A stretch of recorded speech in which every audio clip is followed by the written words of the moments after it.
साहेबांनी जे कुठलं स्टेटमेंट त्या ठिकाणी दिलं ते 28 तारखेला माझ्या अंदाजाने 12-1च्या दरम्यान तिथं दिलं असेल. काय असेल ते म्हणजे 6-7 तास झाले होते. मी 13 दिवसानंतर बोलतो. 6 तासामध्ये आपल्याला किती कळतं आणि अंदाज काय असतात. आणि दुसऱ्या दिवशी लाखो लोक हे बारामतीमध्ये तिथे येणार होते. अर्धवट माहितीवर एखादं स्टेटमेंट मोठ्या नेत्याकडनं जर चुकीचं गेलं आणि त्याच्यावर जर लोकांनी वेगळी भूमिका घेतली तर मग जो महत्वाचा दिवस असतो तो दुःखाचा दिवस असतो पण महत्वाचा असतो. लाखो लोक वेगळं काहीतरी तिथं निर्णय घेऊ शकतात.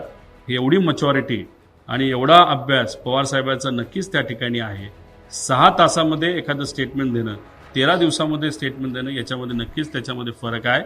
काल पवार साहेबांशी मी बोलणार होतो पण तब्येतीचं कारण असल्यामुळे त्या ठिकाणी मला त्यांना ते प्रेझेंटेशन दाखवता आलं नाही. दुसरी गोष्ट तुम्हाला सांगतो की रोहित पवारने आजपर्यंत जे काही मीडियामध्ये स्टेटमेंट दिलेले आहेत, जे काही प्रेस कॉन्फरन्सेस घेतलेले आहेत, याच्यामध्ये मी कुणाची परवानगी त्याच्यामध्ये घेतलेली नाही.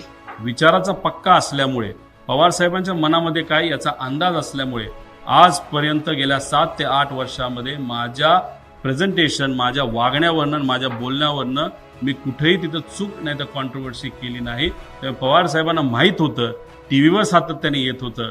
पण साहेबांचा माझ्यावर विश्वास असल्यामुळे साहेबांनी मलाही विचारलं नाही आणि मी त्यांना हे प्रेझेंटेशन तिथं दाखवलेलं नाही.